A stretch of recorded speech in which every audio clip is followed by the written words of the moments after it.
Assalamualaikum warahmatullahi wabarakatuh. A'udzu billahi minasyaitonir rajim. Bismillahirrahmanirrahim. Alhamdulillahil qail wa yawma yakhsyuruhum jami'a ya ma'syaral jinni qad istaksartu minal insi wa qala awliya'uhum minal insi Rabbana istamta'a ba'duna bi ba'din wa balagna ajalana alladhi ajaltalana qala an-naru maswakum khalidina fiha illa ma syaa Allah inna rabbaka alimun hakim. Asyhadu an la ilaha illallah wahdahu la syarikalah wa asyhadu anna Muhammadan abduhu wa rasuluh. Allahumma salli ala sayyidina Muhammadin nuril anwar wa ala alihi al-azhar wa asfil akhyar wa sallim tasliman katsira. Allahumma nawwir qulubana bi nuri hidayatika kama nawwartal arda bi nuri syamsika abadan abada bi rahmatika ya arhamar rahimin. Sedang pendengar yang dirahmati Allah sekalian, pada kali ini saya ingin melanjutkan penjelasan mengenai perubatan kaedah merawat santau menggunakan tepukan daun nangka. Bila saya huraikan mengenai kaedah yang tersebut telah menimbulkan salah faham setengah pendengar, terutamanya mereka yang memang terlibat menggunakan kaedah tersebut. Apa yang saya terangkan mengenai penggunaan daun nangka untuk menepuk pesakit kerana santau, yang saya maksudkan ialah hakikat perubatan itu yang telah pun saya saksikan sejak remaja lagi, iaitu dalam tahun 60-an. Kerana saya berketurunan Jawa, masyarakat di sekitar pun semua kampung-kampung Jawa. Jadi terdapat pawang-pawang Jawa yang memang pandai mengubat berbagai penyakit, bukan hanya santau, berbagai penyakit dengan berbagai kaedah yang orang ramai ketika itu tidak mengetahui bahawa kaedah yang mereka gunakan adalah sejenis sihir. Saya sudah saksikan wujudnya bedah batin, wujudnya pawang menggunakan alinan telur ayam. Bila dipecah, di dalamnya terdapat jarum, rambut dan sebagainya. Saya temui juga di kampung-kampung saya di sana perubatan mengeluarkan batu karang yang terletak di mana-mana bahagian pesakit yang diserang oleh penyakit batu karang. Pada masa itu saya sebagai remaja memanglah merasa kagum dan boleh menerima apa yang berlaku itu sebagaimana orang tua, orang-orang kampung lain. Tapi apabila saya terlibat dengan aktiviti pengobatan tradisional Islam di awal tahun 90-an, maka tentulah saya tertarik hati untuk membuat kajian kaedah-kaedah yang tersebut. Di antara hasil kajian saya yang memerajatkan saya dapati senario penggunaan sihir dalam perubatan tradisional Islam yang diamalkan di Malaysia, di Indonesia, di selatan Siam. Memang banyak yang menggunakan unsur-unsur sihir yang orang ramai tidak dapat memastikan, kerana yang melakukan itu kebanyakannya ialah mereka yang bergelar ustaz, mereka yang berjubah, mereka yang berserban, mereka yang memegang tasbih. Keterampilan mereka adalah keterampilan seorang yang alim. Kerana itu mereka tidak sedar kaedah-kaedah yang digunakan itu ada melibatkan unsur-unsur sihir. Dalam kajian saya dapati masyarakat perlu memahami perkara-perkara yang berlaku yang luar biasa, yang selalu disebut dalam akidah sebagai khariqul adah, perkara-perkara yang luar biasa yang berlaku. Di dalam kitab, panduan yang diberi dalam kitab-kitab sangat singkat, tidak memadai untuk dijadikan ukuran bagi memahami perkara yang luar biasa yang berlaku itu sihir ataupun karamah.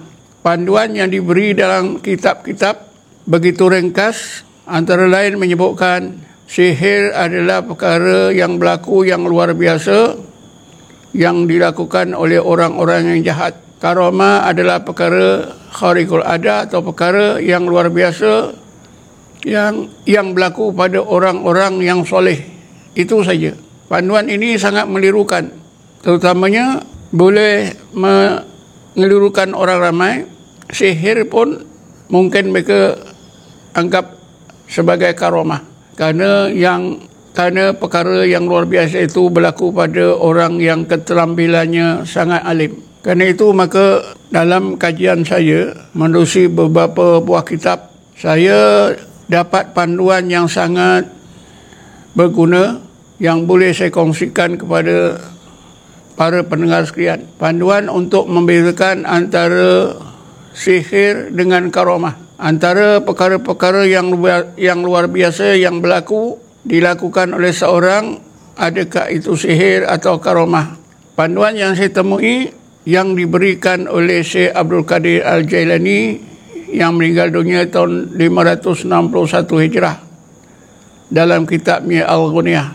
Para pendengar yang berbahagia sekian, rupa-rupanya masalah membezakan antara sihir dengan karamah ini telah pun dihadapi oleh masyarakat Islam di zaman hidupnya Syekh Abdul Qadir Jailani.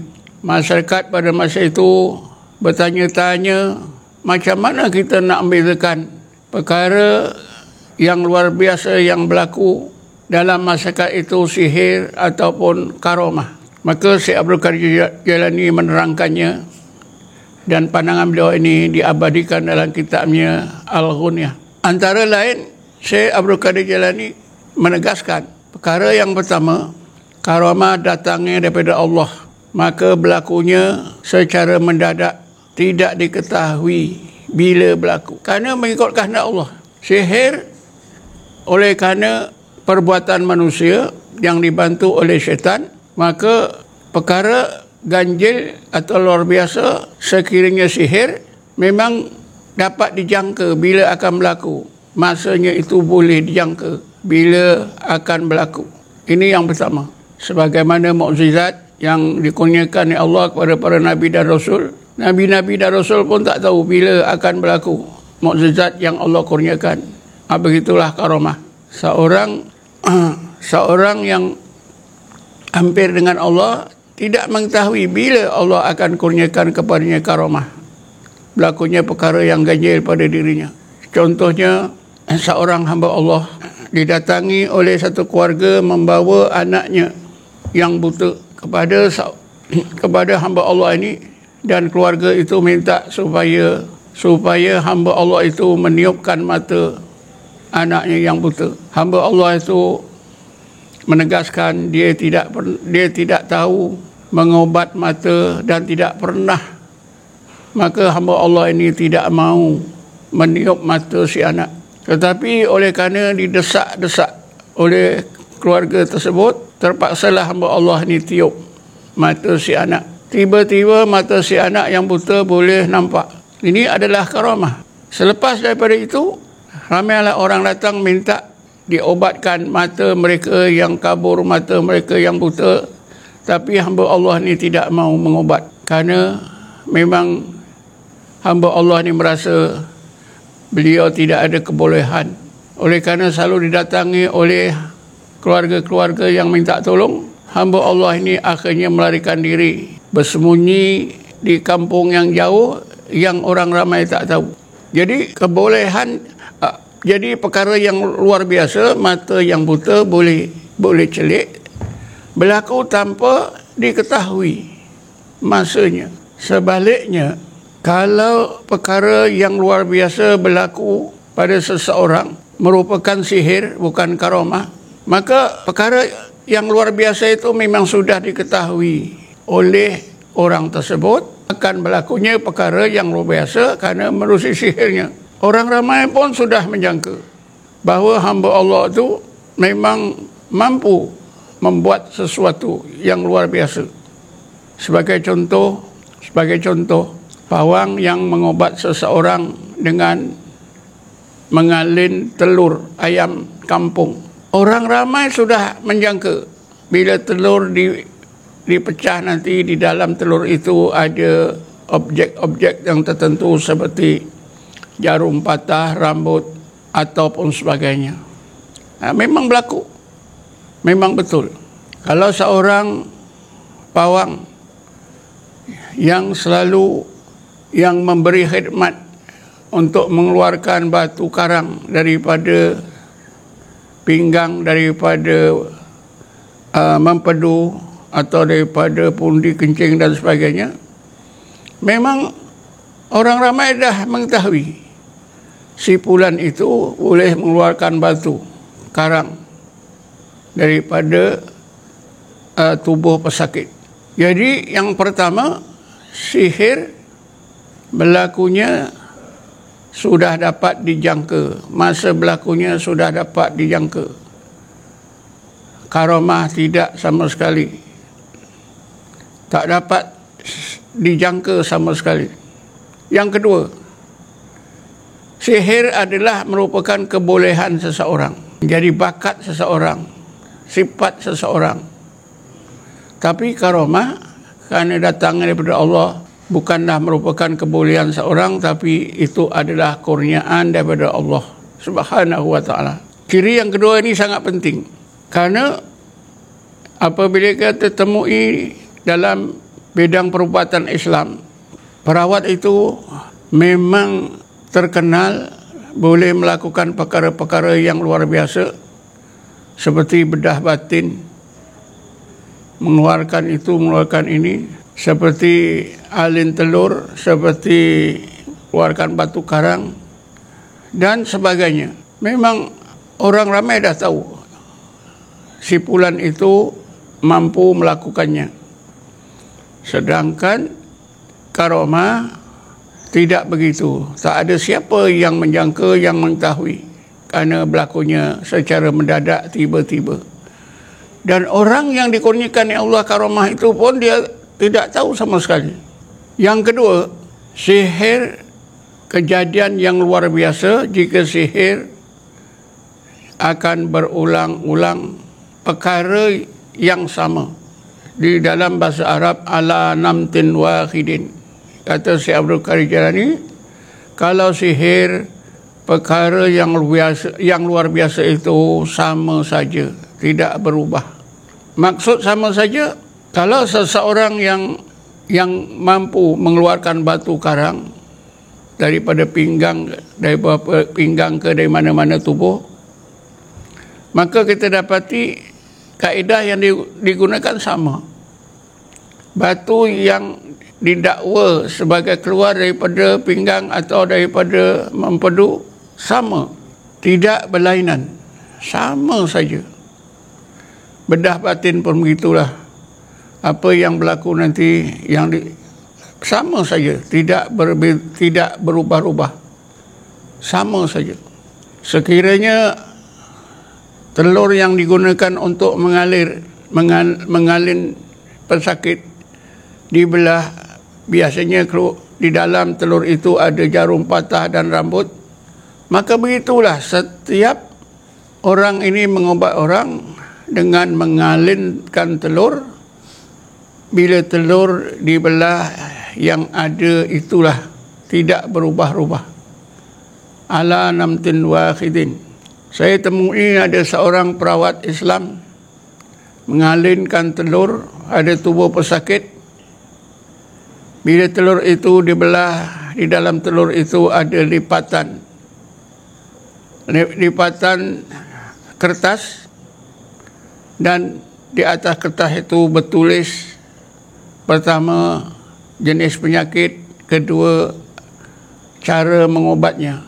Berbulan-bulan, bertahun-tahun hamba Allah ini mengobat orang ramai dengan mengalinkan telur ayam kampung.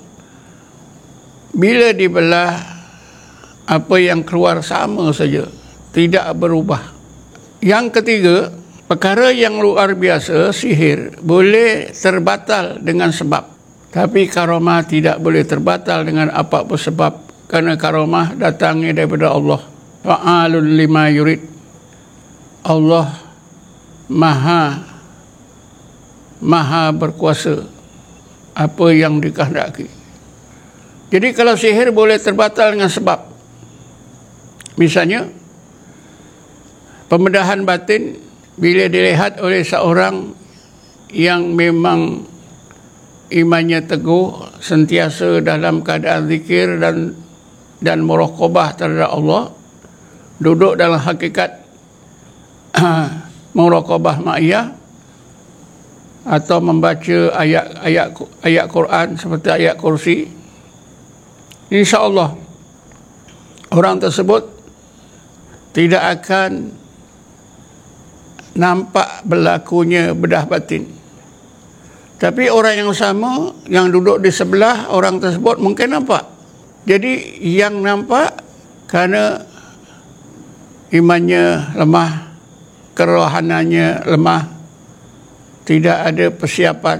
Yang nampak, yang tak nampak, kerana sihir itu terbatal dengan kekuatan rohani dan bacaan-bacaan doa yang terus dibaca di dalam hati.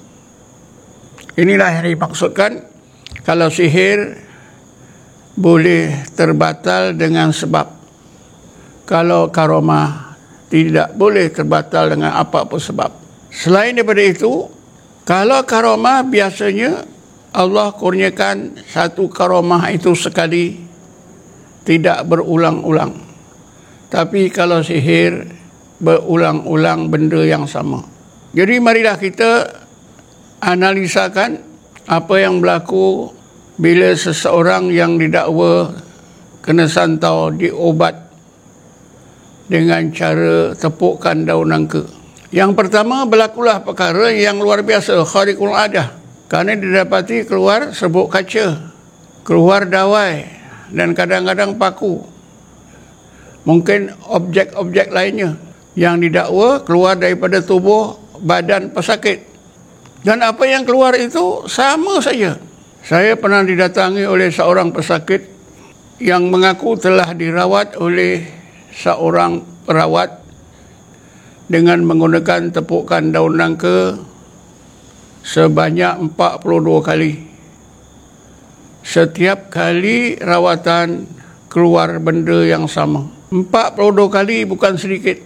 Tetapi penyakit hamba Allah ini tidak berkurangan, malahan bertambah serius, bertambah sakit. Dan apabila saya ubat sebanyak 3 kali, tak ada apa pun yang keluar daripada tubuh pesakit ini sembuh sepenuhnya. Jadi serbuk kaca, dawai dan sebagainya yang keluar, yang didakwa keluar daripada tubuh, sebenarnya bukanlah keluar daripada tubuh. Sebenarnya memang ada pembantu jin atau syaitan yang mencempakkan benda-benda itu apabila diobat dengan tepukan daun nangka. Sedang pendengar yang dirahmati Allah, sekiranya kita mempunyai kekuatan iman, duduk dalam zikir dan muraqabah ma'iyah menurut apa yang diajar oleh orang-orang sufi, sentiasa zikir, duduk dalam hakikat wa huwa ma'akum aina ma kuntum, Allah serta kamu dimanapun kamu berada, seperti yang dilakukan oleh Rasulullah bersama Abu Bakar ketika berada dalam Gua Sur, di mana Rasulullah mengingatkan Abu Bakar la tahzan innallaha ma'ana. Maka kalau kita duduk dalam muraqabah ma'iyah, ketika kita melihat rawatan tepukan daun nangka ni, insya-Allah kita tak akan nampak apa-apa yang keluar daripada tubuh pesakit. Insya-Allah kita akan nampak hakikat sebenar. Inilah yang dimaksudkan kalau sihir boleh terbatal dengan sebab, tapi karamah tidak. Dan mereka yang melakukan tepukan daun nangka ini memang sudah dikenali oleh orang ramai. Di kampung-kampung orang Jawa di Johor sana memang ada saja pawang-pawang yang sedia memberi khidmat untuk mengubat santau. Sebenarnya kalau seseorang itu benar-benar diserang oleh santau, apa yang saya lakukan ialah dengan memberi minum air garam dengan air limau. Air limau nipis 3 biji yang telah diperah, garam halus 1 sudu besar atau lebih, kemudian saya campurkan dengan air yang saya doakan. Pawang-pawang santau memang memberi amaran keras. Siapa-siapa yang kena santau tidak boleh minum yang masam seperti limau.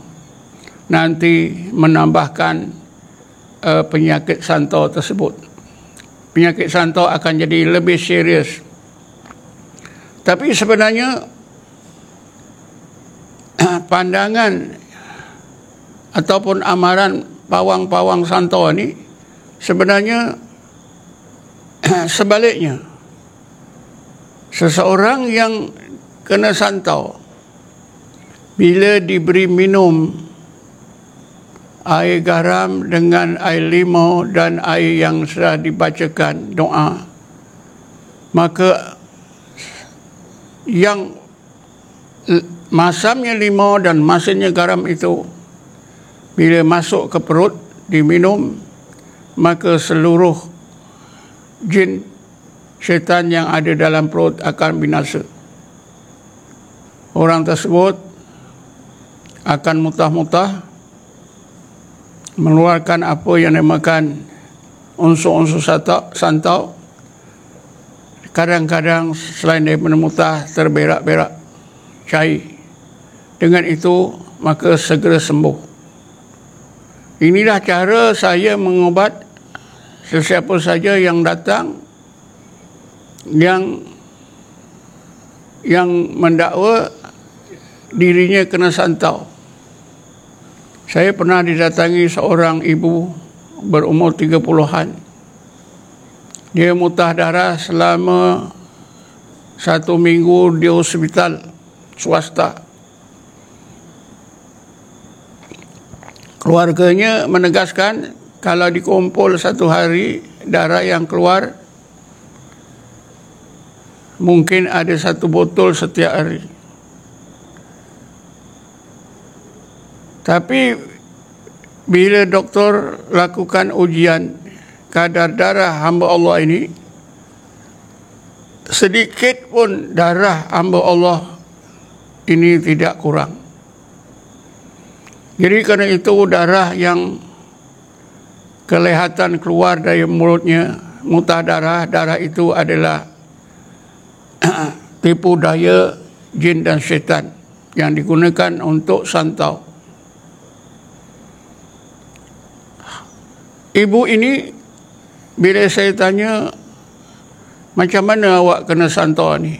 Dia kata jiran dia bagi kuih pau. Dia syak ada unsur-unsur santau di dalam pau ini. Lalu hamba Allah yang menerima kuih pau ni letakkan kuih poh tu di bawah pokok pandan wangi.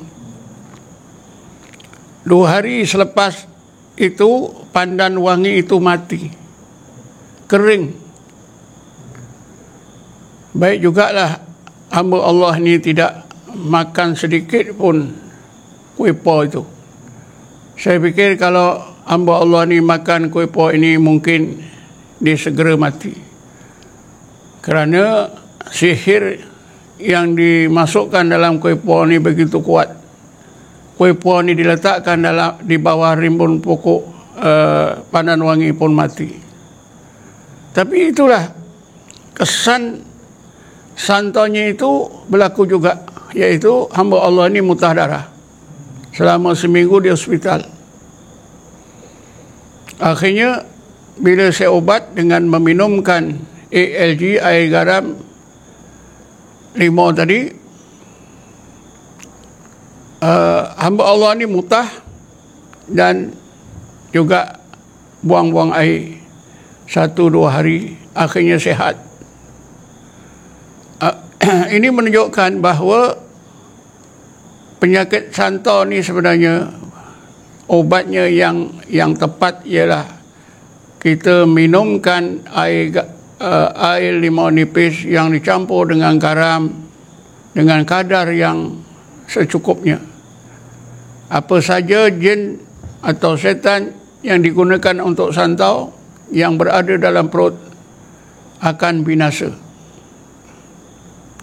Tidak perlu kita ubat secara sihir.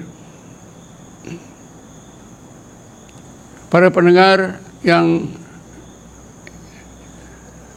dirahmati Allah sekalian, sebenarnya saya terpanggil untuk menerangkan perubatan santau dengan menepuk daun nangka ini bukan kerana saya nampak sesiapa yang merawat dengan menggunakan kaedah ini, apatah lagi tidak ada niat untuk mengkritik atau menegur mereka yang menggunakan kaedah ini. Sesiapa yang menggunakan kaedah ini terpulanglah kepada mereka. Tapi apa yang saya nak terangkan ialah untuk memberi penerangan kepada orang ramai supaya jangan terlibat dengan rawatan tepukan daun nangka, kerana sebenarnya rawatan itu adalah merupakan sejenis sihir. Bayangkan pesakit yang telah saya ceritakan tadi dirawat sebanyak 42 kali. Setiap kali keluar sebut kaca, dawai, dan ada sekali dia kata paku. Kalaulah betul objek ini ada dalam badan pesakit ini, tentulah pesakit ini meraung siang dan malam. Nyawanya pun tidak panjang. Apabila saya ubatkan, senang saja hamba Allah ini sembuh. Sebiji abuk kaca pun tak keluar.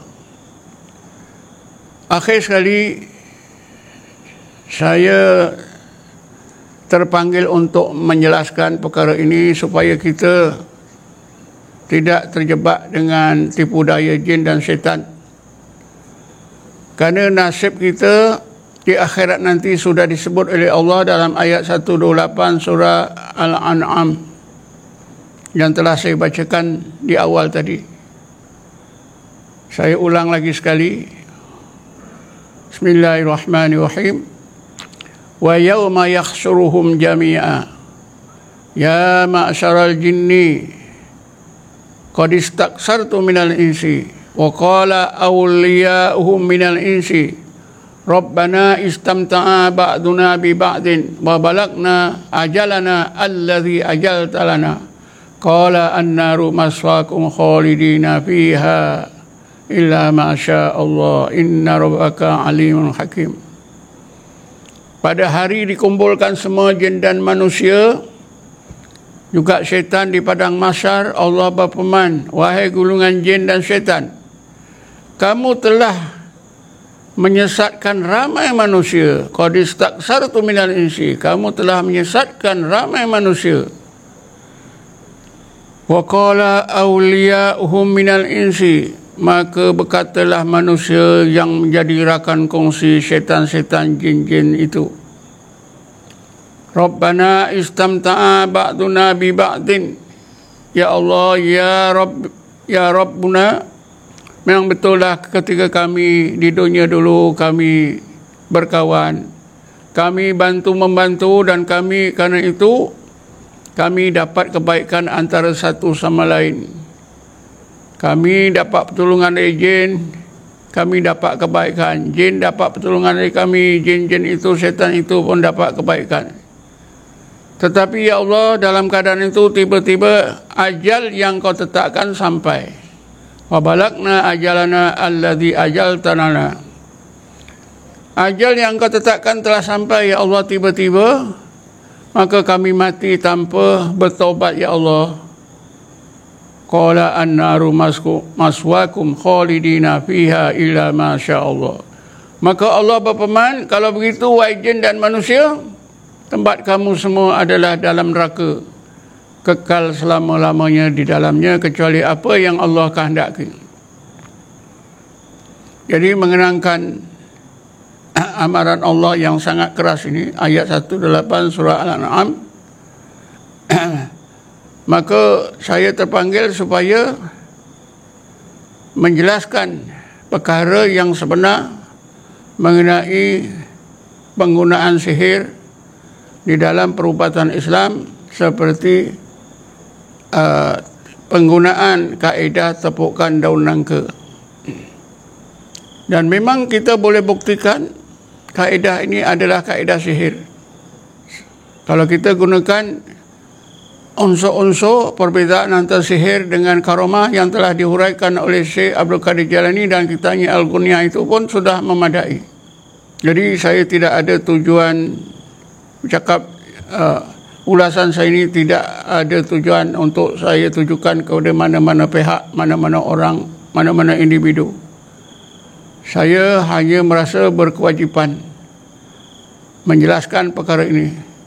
Dan memang dah lama saya dah tulis dalam majalah Al-Islam tentang kebatilan pembedahan batin, tentang kebatilan perubatan alin telur, tentang kebatilan perubatan apa yang dinamakan puja hajat, dan berbagai kaedah telah pun saya tulis dalam, diterbitkan dalam majalah Al-Islam.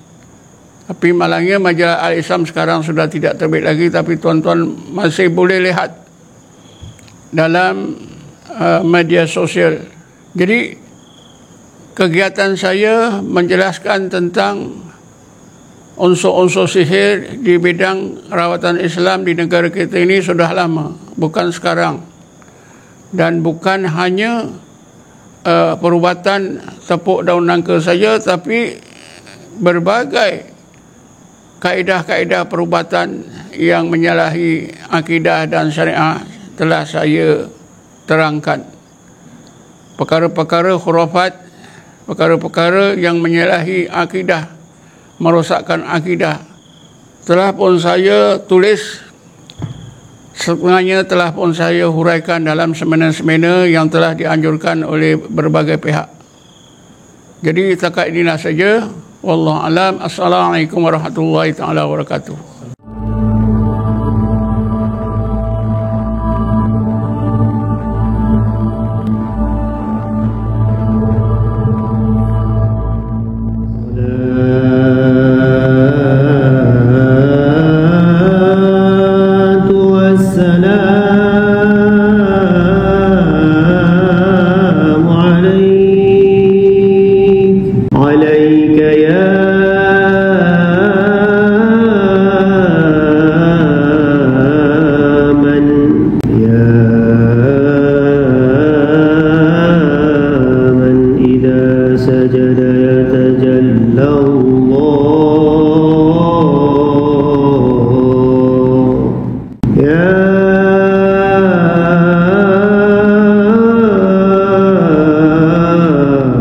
Rasul